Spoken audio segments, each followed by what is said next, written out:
بسم اللہ الرحمن الرحیم نحمدہ ونصلی ونسلم علی رسولہ الکریم۔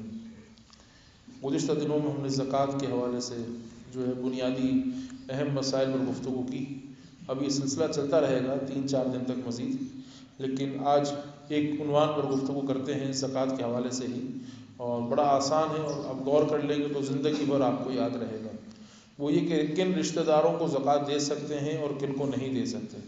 تو سارے رشتے جو میں نے بھی فجر کی نماز سے پہلے جمع کیے ہیں، سوچے ہیں کتابوں سے، بالکل آسان ہے۔ تقریباً 50 کے قریب رشتے بنتے ہیں۔ ان میں سے کچھ ایسے ہیں کہ جن کو زکوٰۃ دے سکتے ہیں، اور کچھ ایسے رشتے ہیں جن کو زکوٰۃ نہیں دے سکتے۔ تو اس کو آپ ذہن میں رکھ لیں۔ وہ رشتے جن کو زکوٰۃ نہیں دے سکتے، اس کی 3 قسمیں ہیں۔ وہ رشتے جن کو زکوٰۃ نہیں دے سکتے، اس کی 3 قسمیں ہیں۔ نمبر 1، اوپر اصول میں زکوٰۃ نہیں دے سکتے۔ نمبر 2، فروع میں زکوٰۃ نہیں دے سکتے۔ نمبر 3، میاں بیوی آپس میں زکوٰۃ نہیں دے سکتے۔ تو اصول میں اگر آپ دیکھیں تو اصول میں ماں باپ، پھر ماں کی طرف سے نانا نانی، باپ کی طرف سے دادا دادی، تو یہ تقریباً 6 رشتے ہو گئے۔ یہ 6 رشتے اوپر کی طرف ہیں جو ہماری اصل ہیں، جن کی وجہ سے ہم دنیا میں آئے ہیں۔ تو ان 6 رشتوں میں زکوٰۃ نہیں دے سکتے۔ پھر فروع میں زکوٰۃ نہیں دے سکتے۔ تو فروع میں بیٹا بیٹی، تو بیٹا اور بیٹی کو زکوٰۃ نہیں دے سکتے، یہ 8 ہو گئے۔ پھر بیٹے کی جتنی اولادیں ہیں، اب بیٹے کی اولاد پوتا پوتی 10 ہو گئے۔ پھر بیٹی کی جتنی اولادیں ہیں، نواسا نواسی، تو یہ آپ کے 12 ہو گئے۔ تو یہ 12 رشتے، 6 اوپر کے 6 نیچے کے، تو ان میں زکوٰۃ نہیں دے سکتے۔ میاں بیوی آپس میں زکوٰۃ نہیں دے سکتے۔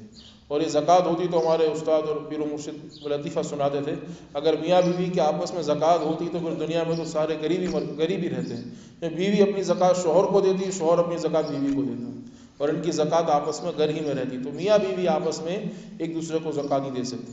تو 14 رشتے ہیں جو آپس میں زکوٰۃ جن کو نہیں دی جا سکتی ہے۔ اب باقی جو رشتے جتنے بھی بنتے ہیں، جتنے بھی رشتے ہوں باقی، ان سب کو زکوٰۃ دی جا سکتی ہے۔ تو کتنا آسان ہے۔ 14 رشتے آپ نے سن لیے، 6 رشتے اوپر کے، 6 رشتے نیچے کے۔ 6 رشتے اوپر کے ماں باپ، اور پھر ماں باپ کے ماں باپ، دادا دادی، نانا نانی، اور جن کو زکوٰۃ نیچے نہیں دے سکتے تو اولاد، اولاد کی اولاد، لڑکی کی اولاد، لڑکے کی اولاد، تو 6 رشتے یہ ہو گئے۔ اور پھر میاں بیوی آپس میں ایک دوسرے کو زکوٰۃ نہیں دے سکتے۔ تو یہ 14 رشتے بنتے ہیں۔ اس کے علاوہ جتنے بھی ہیں وہ سارے ہی آپس میں ایک دوسرے کو زکوٰۃ دے سکتے ہیں۔ مثلا سب سے پہلا رشتہ اپنے بھائی بہن کا، تو اپنے بھائی بہنوں کو بھی ہم زکوٰۃ دے سکتے ہیں، اور ماں باپ کے بھائی بہنوں کو بھی زکوٰۃ دے سکتے ہیں۔ جب اپنے بھائی بہنوں کو دے سکتے ہیں تو ماں باپ کے بھائی بہنوں کو بھی دے سکتے ہیں۔ تو ماں باپ کے بھائی بہن میں کون آئے گا؟ ماں کی جو بہن ہے، خالہ کو زکوٰۃ دے سکتے ہیں۔ ماں کا بھائی ماموں کو زکوٰۃ دے سکتے ہیں۔ اب والد کی طرف آئیں تو والد کی بہن پھپھی کو زکوٰۃ دے سکتے ہیں، اور والد کا بھائی چچا کہہ لیں، تایا کہہ لیں، ان کو زکوٰۃ دے سکتے ہیں۔ تو یہ میں نے آپ کو 4 رشتے بیان کر دیے۔ اس میں خالہ اور ماموں، چچا اور پھپھی، ان چاروں کو ہم زکوٰۃ دے سکتے ہیں۔ جب ان چاروں کو زکوٰۃ دے سکتے ہیں تو ان کی اولادوں کو بھی زکوٰۃ دے سکتے ہیں۔ اب ان کی اولاد میں کیا ہوا کہ خالہ کے جتنے بھائی ہیں، خالہ زاد جتنے بھائی ہیں، خالہ کے جتنے بیٹے ہیں، خالہ کی جتنی بیٹیاں ہیں، ان سب کو زکوٰۃ دی جا سکتی۔ خالہ زاد بھائی، خالہ زاد بہن، خالہ کے بیٹے، خالہ کی بیٹیاں، تو یہ ہمارے وہ 2 رشتے اور ہو گئے۔ چچا کے بیٹے، چچا کی بیٹیاں، چچا کے جتنے بیٹے ہیں، چچا زاد بھائی ہیں، چچا کے بیٹوں کو زکوٰۃ دے سکتے ہیں، چچا کی بیٹیوں کو زکوٰۃ دے سکتے ہیں۔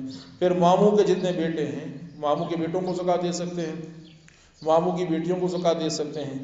پھر پھپھی زاد، پھپھی کے بیٹوں کو زکوٰۃ دے سکتے ہیں، پھپھی کی بیٹیوں کو زکوٰۃ دے سکتے ہیں۔ ایک تو ہمارے فرسٹ بھائی بہن، ہمارے بھائی بہنوں کو ہم زکوٰۃ دے سکتے ہیں جبکہ مستحق ہوں، اور ہمارے بھائی بہن کے علاوہ جتنے ہمارے رشتے کے بھائی ہیں، خالہ زاد بھائی، خالہ زاد بہنیں، ماموں زاد بھائی، ماموں زاد بہنیں، چچا زاد بھائی، چچا زاد بہنیں، پھپھی زاد بھائی، پھپھی زاد بہنیں، ان سب کو زکوٰۃ دی جا سکتی ہے۔ اور پھپھی کا جو رشتہ تھا تو پھپھی کو زکوٰۃ دے سکتے ہیں، باپ کی بہن ہے، پھپھی کو زکوٰۃ دے سکتے ہیں، اس کے شوہر کو بھی دے سکتے ہیں، پھپھا کو بھی زکوٰۃ دے سکتے ہیں۔ جب والد کے بھائی چچا کو زکوٰۃ دے سکتے ہیں، چچا کا انتقال ہو گیا یا زندہ ہوں، چچی کو بھی زکوٰۃ دے سکتے ہیں۔ اسی طرح خالہ کو ہم زکوٰۃ دے سکتے ہیں تو خالو کو بھی دے سکتے ہیں۔ والدہ کے بھائی ماموں کو زکوٰۃ دے سکتے ہیں، ماموں کو دے سکتے ہیں تو ممانی کو بھی زکوٰۃ دے سکتے ہیں۔ یہ تقریباً 10 سے 12 رشتے آپ کو میں نے بیان کی۔ پھر مزید رشتہ ہے، بھتیجوں کو زکوٰۃ دے سکتے ہیں، بھانجیوں کو بھی زکوٰۃ دے سکتے ہیں۔ آپ صاحب حیثیت ہیں، لیکن آپ کی بہن جس گھر میں بیاہ کر گئی ہے اس کے جو ہے آپ کے بہنوئی کے حالات ٹھیک نہیں ہیں، تو غربت میں زندگی گزار رہے ہیں، تو اپنی بہن کی آپ زکوٰۃ سے مدد کر سکتے ہیں، یا بہن کا انتقال ہو گیا، اس کے بچے بڑے ہیں، آپ کا بھتیجا ہے، آپ کی بھانجی ہے، تو آپ اس کو زکوٰۃ کی مد میں مدد کر سکتے ہیں۔ پھر اسی طرح سسرالی جتنے رشتے ہیں، کیونکہ میں نے آپ کو اصول بتا دیا، اوپر اور نیچے اور میاں بیوی، اس کے علاوہ سب میں زکوٰۃ دی جا سکتی ہے۔ تو ماں باپ کو آپ نے نہیں دی، اولاد کو نہیں دی، اور جو ہے میاں بیوی آپس میں نہیں دی، اس کے علاوہ جتنے رشتے ہیں، بالفرض آپ کے ساس سسر جو ہیں وہ بہت غربت میں زندگی گزار رہے ہیں، تو ساس سسر کو بھی زکوٰۃ دی جا سکتی ہے، سوتیلے ماں باپ کو بھی زکوٰۃ دی جا سکتی ہے۔ اسی طرح جو ہے آدمی کا جو بھائی ہے، بھائی کی بیوی، بھائی کا انتقال ہو گیا، آپ کے سگے بھائی کا انتقال ہوا، اس کی بیوی یعنی آپ کی بھاوج کو بھی زکوٰۃ دی جا سکتی ہے۔ اسی طرح عورت، وہ صاحب حیثیت ہے، اس کے زکوٰۃ نکلتی ہے، اس نے دیکھا کہ میرا دیور کماتا نہیں ہے، دیور بہت غربت میں زندگی گزار رہا ہے، تو عورت اپنے دیور کو بھی زکوٰۃ دے سکتی ہے، جیٹھ کو بھی زکوٰۃ دے سکتی ہے۔ اس طرح آدمی اپنی سالی کو زکوٰۃ دے سکتا ہے، ساس سسر کو زکوٰۃ دے سکتا ہے، ان کو آپس میں زکوٰۃ دی جا سکتی ہے۔ بھائی کی بیوی یعنی بھاوج کو زکوٰۃ دی جا سکتی ہے، دیور اور جیٹھ کو زکوٰۃ دی سکتی ہے، دیورانی جیٹھانی کو زکوٰۃ دی جا سکتی ہے، سوتیلے باپ اور سوتیلی ماں کو زکوٰۃ دی جا سکتی ہے۔ تو سارے وہ رشتے ہیں جن کو زکوٰۃ دی جا سکتی ہے، اور جن کو نہیں دی جا سکتی بالکل آسان ہے۔ تو بالکل میں نے آپ کے سامنے خلاصہ عرض کر دیا۔ لوگوں کے ذہن میں ہوتا ہے کہ بھائی بہن کو ہم زکوٰۃ نہیں دے سکتے، ایسا نہیں ہے، بھائی بہنوں کو آپس میں زکوٰۃ دی جا سکتی ہے، بلکہ حدیث پاک کا مفہوم ہے ان رشتوں کو دینے کا ڈبل ثواب ملے گا۔ ڈبل ثواب کیوں ملے گا؟ ڈبل ثواب اس طریقے سے ملے گا، ایک تو آپ نے زکوٰۃ ادا کی، زکوٰۃ ادا کرنے کا ثواب مل گیا، دوسرا یہ ہے کہ آپ نے حق کے رشتہ داری نبھایا ہے، رشتہ داری کا حق نبھایا، رشتہ داری کے جو تقاضے ہوتے ہیں آپ نے اس کو پورا کیا ہے، مشکل وقت میں ان کی مدد کی، تو اقربا پروری آپ نے کی، ڈبل ثواب آپ کو ملے۔